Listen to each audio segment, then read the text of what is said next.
Hello, everyone. Hello, Robert. Hello, Richard. Welcome Hello. to our interview. I'm her husband. And we are very excited today, and it's a big honor for us to ask Robert Diltz, the author of Sleight of Mouth book, famous trainer and developer of personal growth and business consulting field. And I wanted to call this interview 43 years of Sleight of Mouth, the history Wow, and 43 years. Yay. Like 100 years of solitude, but 43 years of Sleight of Mouth. Is that from when the Bandler's demonstration, or from when Robert then canonized the? Yeah, Robert, how about that? When everything started? When everything started? Well, I mean, your 43 years is a good, I think, is a good indicator. I think I would say, 1980, around 1980 is when it started, which is 43 years ago.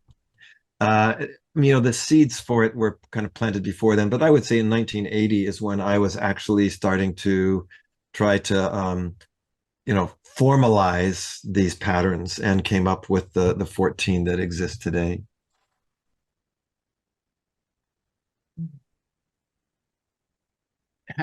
Has there been any evolution in the patterns and the structure and the ideas?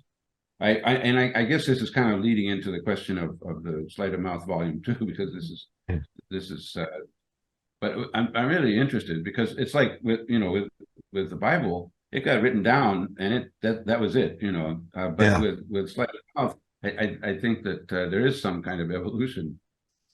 Well, it's a good point. What I would say is that, if you take in NLP, you have what's called the meta model, from Structure of Magic 1. And by the way, Sleight of Mouth, the whole idea is that there is a connection to Structure of Magic, right? Because Sleight of Mouth is about magic. But those patterns have really pretty much stayed the same. I think when you identify something fundamental, that stays the same. I think what has evolved is a clearer understanding of how to really define these patterns, how to use these patterns, and to use them in combination. So sort of looking at this idea of a sleight of mouth strategy. And so I think what certainly has evolved in these past 43 years is a lot more clarity on what these patterns are, what's the mindset that generates them, and then how we can actually sort of I'm going to say assess whether some sleight of mouth is actually helpful, harmful, is leading towards some more positive outcome or some kind of more confusion.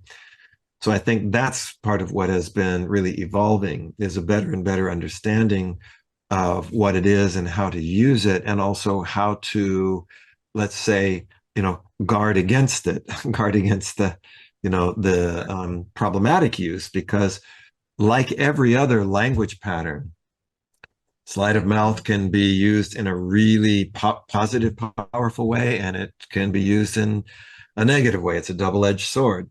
But I think it was Sigmund Freud who said, if the knife doesn't cut, neither will it serve the surgeon. So if it doesn't, it's sharp, and so it needs to be used properly. And I think that's what I've been really wanting to develop, is not just, okay, it's a sort of a knee-jerk equation or pattern, but actually that there is a larger process to it and an ecological way to apply it. Yeah, because if you're looking not at just the battle, but if you're looking at a relationship, you don't want to just win an argument, have the other person feel bad. Right. If you're looking, the whole, it's you made that point several times during the first training, that that these are used not to beat people up, and not even to beat people, but to open up possibilities, to show new points of view, and so on. Which, absolutely. Me, yeah. I just want to take this moment. I know I'll forget, Robert. Congratulations on the book with Mickey Fair. Thank you. Thank you. Yeah.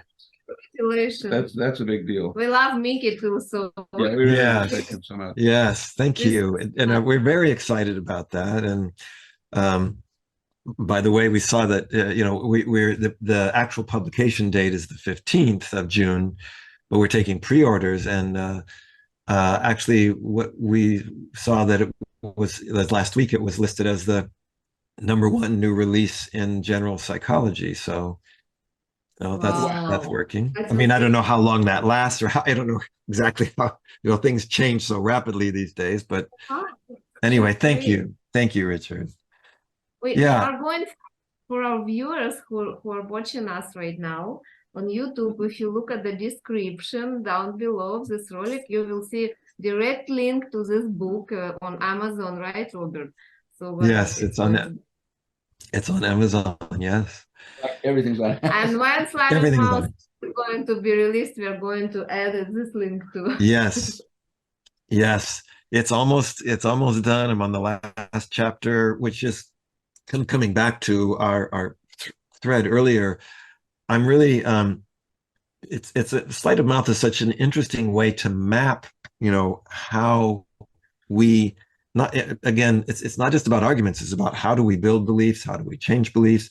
And Richard, I was going to say, kind of going back to this idea of the structure of magic, the thing that attracted me in the very beginning, from the very first moment, to NLP was what Bandler and Grinder said in that book, in The Structure of Magic, which was that the whole purpose of that use of language was to enrich people's map of the world. And if you have a richer map of the world, you have more choices. And they said that when people change, especially when they change for the better, what you see is that their map of the world has somehow, become enriched, and there's more choices available. And I think that's ultimately the same goal as Sleight of Mouth. It's to open up possibilities so that we have more choices. And I think that's what a truly, if we think about the best applications of Sleight of Mouth, it's to sort of, how do we say, it's the magic of it is when suddenly we're able to see that there is something more that's possible, that we have more agency, that there is a better, brighter possibility for us than what we thought. Right. Exactly. And of course the hook, people love, you can easily sell at a seminar which teaches you how to persuade other people, because that's what people want, right? And so they think, oh, Sleight of Mouth, I'm really going to be able to persuade people, I'm going to be able to win arguments. But then when you get beyond that first idea, there's something really much more profound there, which is sharing models of the world, enriching models, with a few words, enabling a person to look at the same thing from a new point of view. And that's learning. That's exactly. That's possibilities. I would like also to ask one very important question, because Sleight of Mouth, it's a tool not only for changing your map and belief system and help other people, it's also a tool for influence in the conversation and in the negotiation. So I would like to ask Robert to make a definition between manipulation and ethic influence, because right now not many people know the difference. Yes, judging by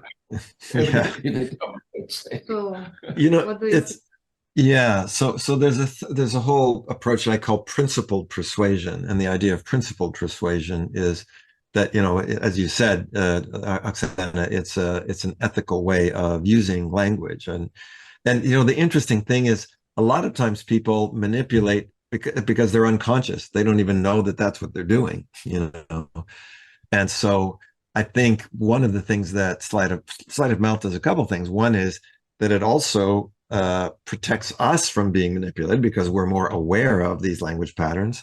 But number two, it gives us the opportunity to be able to use them in a principled way. And one of the ways I'm often saying too is that that there's a couple of ways that you can apply sleight of mouth. You can make statements, you can argue, or you can ask questions. So, asking a question is it's opening a possibility, and every sleight of mouth pattern has its corresponding question. So I think what happens in manipulation, we know that the basic definition is I am trying to impose my map of the world, impose what I want for me on somebody else. And I'm essentially the beneficiary of it. And it's a kind of a win-lose. Whereas I think when we look at principled persuasion, we're trying to create some kind of a win-win. There doesn't have to be a loser, and I think that's oftentimes when we think about an argument is somebody wins and somebody loses. Whereas that one of the original ways we talked about sleight of mouth was this idea of outframing, reframing, which doesn't mean, okay, you're wrong, I'm right. It's okay, there's a bigger picture here, and maybe a way that we are both right in our own ways, but that then opens up this other possibility that maybe there's also a third way or other ways. So yeah, really nice. Yeah, thank you very much. And one of the things I'm doing in this next volume, and will be doing in the next, the advanced program, is looking at some of these principles. How can we tell, if you look at the language of something, sometimes it sounds good, but okay, if it's put in an all or nothing framework, if it's put in a problem frame, if there is some kind of let's call it a negative identity message, we start to realize, okay, that's probably going to be problematic. It doesn't have to mean it's good or bad or right or wrong, but it's possibly problematic. And so let's filter that. Let's rephrase it, reframe it. And I think that's going to be a big part of what we do. Is you can be extremely powerful, but in a positive way. It doesn't have to mean that you're making everybody else lose because you're the winner. Exactly. I'm sure together to both volumes, the base of in the volume 1 and this one, with the principle of influence, effectiveness, and ethic together, they will be just complement each other. That's really the next level. The whole ethical, the use and then ultimately, what is the purpose? If we're not using them to win an argument, then that opens up a lot of more interesting possibilities. Well, in fact, that's such a good point, Richard, because I think what has happened in whether you use sleight of mouth, whether people know about sleight of mouth or not, or they use it consciously or intentionally, what has happened more and more, and we see it in I see it. You see it in politics, but you also see it in academic conversations. You have this divisiveness. There's blame put on others. There's things are put in this structure, which is creating more and more distance and divisiveness between people. And I think that is certainly not the nature of sleight of mouth. Sleight of mouth is about magic. It's about being able to transform our perception into something, more into something new.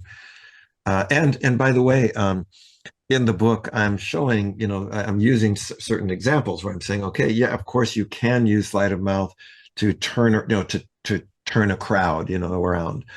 But you can also use it to explore something. The way that Socrates, for example, used sleight of mouth he wasn't trying to win an argument. He was trying to explore how to, to become more and more, to more deeply understand something rather than just have a superficial understanding of it. And so sleight of mouth can actually take you deeper and deeper into a better understanding of something, as opposed to just a kind of a right and wrong. Actually, even one of the